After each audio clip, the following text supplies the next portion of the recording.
By Shrikant Sampath on business body language. This week also a great session lineup. First is project management by Amit, and secondly a main session by Rajnandan Patnaik on strategy. So I will not waste much of time. I will straight away Amit on project management. Thank you. Yeah, thank you. Thank you for friends for inviting me and for your time. I'll since we have only 15 minutes for this GAN session on project management, I'll try to cover as much as we can by being a bit quick, and then we can have another session if needed later on, because it's a vast topic. Can everybody hear me at the back? Yes. Okay, any idea what is the project? Anybody? Conduct. Because there will be a start and there will be a need Right. to subject matter. Right. So that will be treated as a project. Any other requirement? A start and an end, very good. But any other requirement? Planning an event. That is an example of a project, right? Yeah. Any other requirement for something to be a project? Profitability. One is time, as you mentioned, start date and end date. That is timeline. Any other thing? Cost. Right? Any other thing? Quality, Resources. Sorry? resources, planning. That will come later. That will come as part of management or execution. But for anything to be a project, there are three basic things which are required. Man, material and Machinery. those are tools. Anything else? Goal or outcome. Goal or outcome, or करना क्या है? Scope. As in the project management language we call it scope. In layman's language we can say करना क्या है? Objective क्या है या goal क्या है? Right? So very basic thing, fundamental of project management is to achieve scope, what needs to be done within the time frame and within the cost. These three things need to be achieved with, there is a fourth thing which is part of the outcome, and that is quality. Okay? A quality job, quality output of what is the scope or the requirement is on time and within budget. If any project manager claims that he can do this successfully, I'll touch his feet, because it's a tough job to do that. Okay? And it takes years for people to master this skill of achieving these four dimensions of project management. So with that, we have covered the definition of a project. It's a temporary endeavor. There is difference between operations and a project. Project is always a temporary endeavor. There is an end date to it. Okay, always. What is project management? Applying common sense to achieve these four things which we discussed about a project: time, cost, scope, and quality.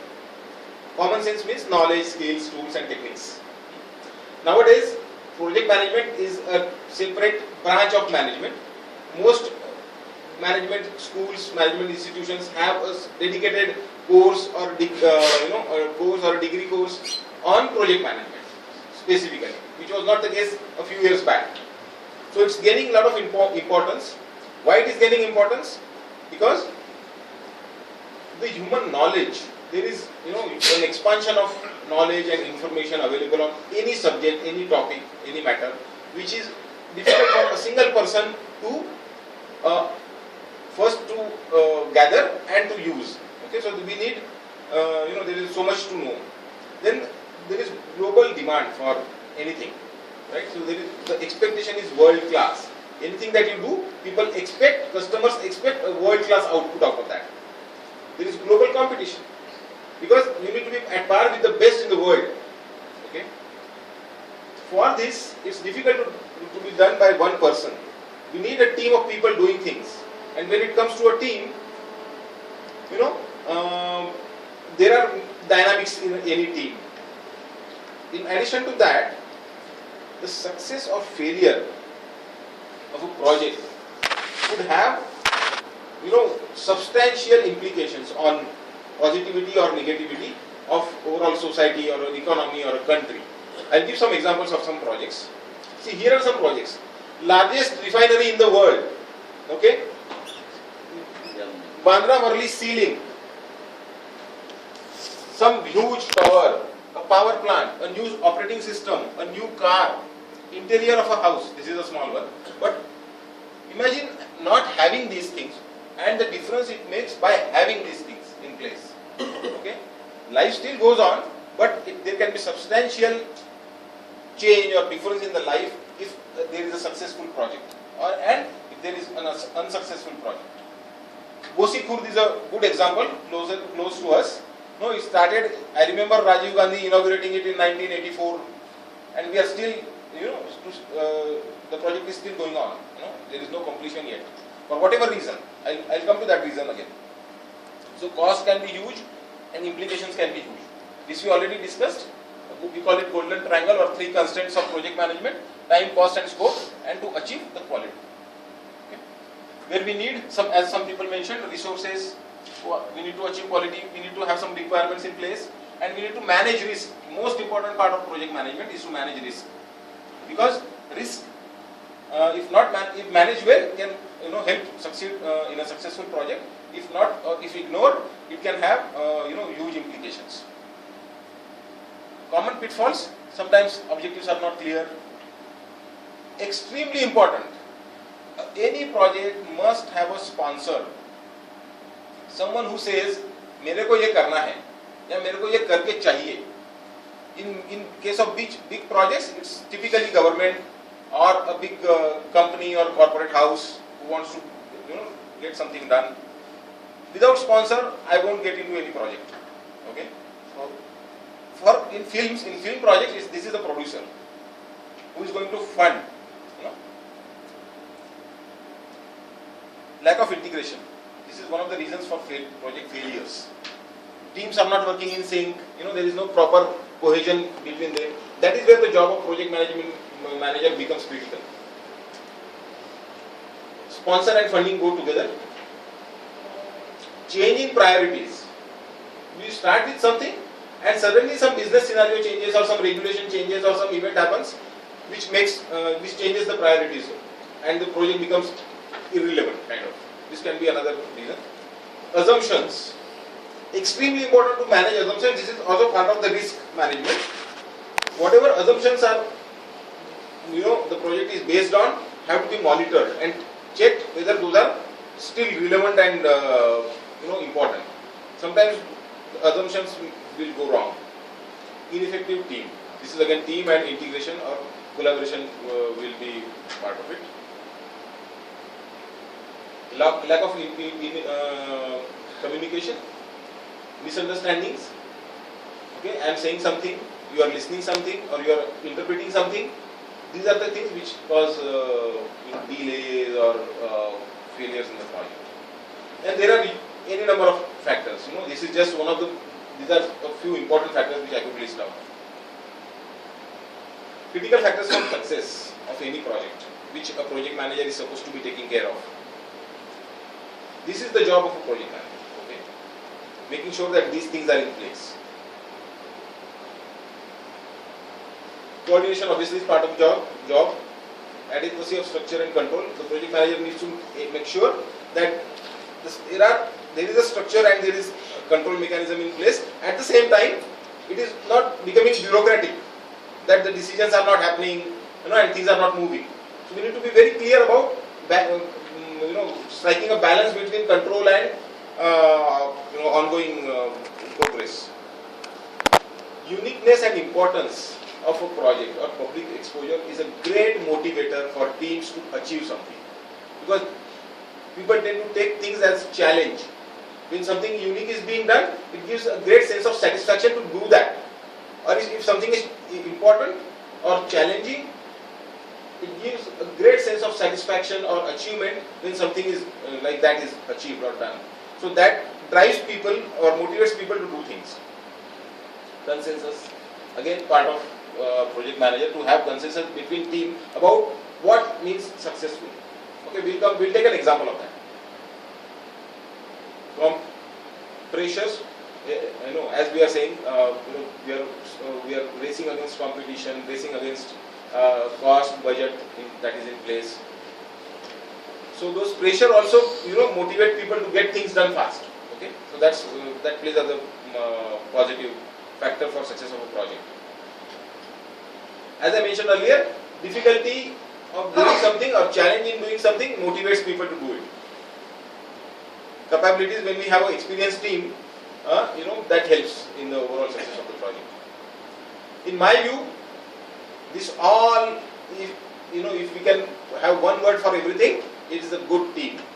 A great or a good team can achieve seemingly impossible targets or tasks, whereas a mediocre team can even fail into on smaller things. So to me, everything boils down to having a good team for a project. And I think for any project, ideally team size should not be more than 10. It should be somewhere between 5 to 10 people max. Core team. I am not saying the whole team. The core team that is driving a project should be anywhere between 5 and 10 people, not more than 10. Less than 5 could be constraining. Because, why? Because in any team, there are 4 things which happen. A team is formed, that is called forming. Then initially there is that एक दूसरे को समझने में जो time लगता है, कौन कैसा है, किसके साथ मेरी जमेगी, कौन किसके साथ वेवलेंथ मैच होती है, किसके साथ सोच मिलती है या काम करने का तरीका मिलता है, वो सब चलता है कि पहले 1-2 हफ्ता एक बार टीम बनने के बाद. Okay, so that's called storming. Then there are norms set. Who is leading, who is working with whom. It's called norming, and after the norming is in place, the performance starts. Any change in the team structure will start this process all over again. Forming, storming, norming and performing. That's why it's extremely important to have a good team. Theory, project management knowledge areas. There are certain knowledge areas defined by Project Management Institute, which maintains something called PM, Project Management Body of Knowledge, PMBOK. The Project Management Institute has identified these 9 knowledge areas within project management, and these are, some of these we already discussed. Integration management, scope, time, cost, quality we already mentioned. Team is nothing but HR function. Having a great team means having good human resources who are working on the project. Risk management I already mentioned. Communication and procurement, which is like material and resources required for that. There is a 10th knowledge area which is unspoken, unwritten, but extremely important, and that's why I have not mentioned anything here. The 10th area is project politics management. Whether we like it or not, one of the big jobs of a project manager is to ensure that the work is done or the project is delivered in spite of caste, religion, groups, parties, races, countries, nationalities and all of that. It's a big area of project manager's job. It is unwritten. No book will teach you how to manage between egos and preferences and biases and prejudices, but that's one of the great jobs a project manager needs to do to ensure that in spite of all of this, the work needs to be done. Okay. Typical cycle: initiation, planning, execution, controlling and closure. Closure is as important as initiation. Okay. So there is some area where time needs to be spent on planning or initiation, that finding a sponsor, defining time, cost, scope and quality measures. This is part of the initiation process. Then we start planning. Once the plan is in place, we start execution. During execution, that's why we have execution and controlling parallel here. During execution, we have to have controlling mechanisms or monitoring mechanisms. And closure. Once it is done, we need to make sure that it is accepted. Everybody is happy. Everybody, mentions that it is done. Typically, in political projects, it will be like Udghatan or something, which is part of the closure process for the project. Okay. Okay. Now this is part. Now here we are getting into nitty-gritties of a project. Do we have time, or should we wrap up? Okay. I'll just quickly go through this.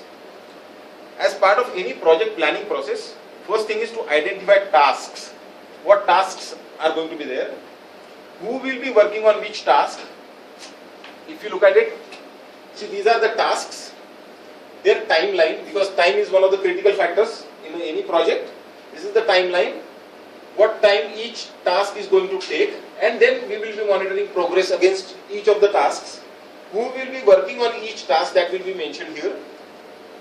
Okay, and this line, this different colored line is critical path, which tells us the shortest route between, or shortest sequence of tasks between starting and end of the project, where any delay could lead to delay in the overall project. Okay, so this is the critical path that is used by project managers for monitoring the project. A person called Gantt came up with this idea for the first time, where one picture tells you everything about a project, various tasks, resources, monitoring, timeline, and hence this is called a Gantt chart. And a Gantt chart is a critical tool that is used by project managers. Another example of a Gantt chart, I just had another one where we have tasks listed in this phase wise. Okay. Nowadays there is this new concept of management by projects. Okay, let's not get into that. Here are some books on project management one can refer to for more details, and I'll be happy to assist. I'll be happy to help with more details if anybody is interested. And here is my email address. Thank you very much. Thank you. Thank you. Friends, last week we had a full day workshop or a seminar on project management at Radisson, and जो गिरीश कदम president and all the three faculties had come, तो they were saying कि basics project management का 2 दिन लगता है cover करने में. हाँ. लेकिन I think Amit has done a very great job. 15 minute के अंदर उन्होंने basic बताया, कोशिश किया cover करने की, and he has done a great job.